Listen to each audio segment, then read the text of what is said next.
sommes en guerre. En guerre sanitaire, certes.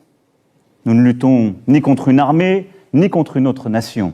Mais l'ennemi est là, invisible, insaisissable, qui progresse. Et cela requiert notre mobilisation générale. Nous sommes en guerre. Toute l'action du gouvernement et du Parlement doit être désormais tournée vers le combat contre l'épidémie.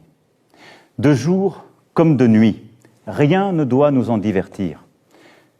C'est pourquoi j'ai décidé que toutes les réformes en cours seraient suspendues, à commencer par la réforme des retraites.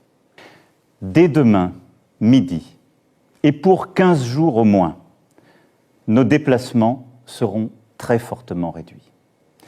Cela signifie que les regroupements extérieurs, les réunions familiales ou amicales ne seront plus permises.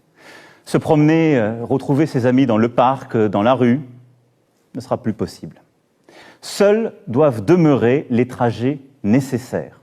Nécessaires pour aller faire ses courses, avec de la discipline et en mettant les distances d'au moins 1 mètre, en ne serrant pas la main, en n'embrassant pas. Les trajets nécessaires pour se soigner, évidemment. Les trajets nécessaires pour aller travailler quand le travail à distance n'est pas possible. Et les trajets nécessaires pour faire un peu d'activité physique, mais sans retrouver, là encore, des amis ou des proches. Toutes les entreprises doivent s'organiser pour faciliter le travail à distance. Et quand cela ne sera pas possible, elles devront adapter dès demain leur organisation pour faire respecter ces gestes barrières contre le virus, c'est-à-dire protéger.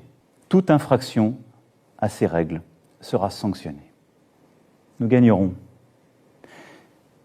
Mais cette période nous aura beaucoup appris. Beaucoup de certitudes, de convictions sont balayées, seront remises en cause. Beaucoup de choses que nous pensions impossibles adviennent. Ne nous laissons pas impressionner. Agissons avec force. Mais retenons cela. Le jour d'après, quand nous aurons gagné, ce ne sera pas un retour au jour d'avant. Nous serons plus forts moralement, nous aurons appris. Et je saurai aussi avec vous en tirer toutes les conséquences. Toutes les conséquences. Y sont-nous, individuellement et collectivement, à la hauteur du moment? Je sais, mes chers compatriotes, pouvoir compter sur vous. Vive la République, vive la France.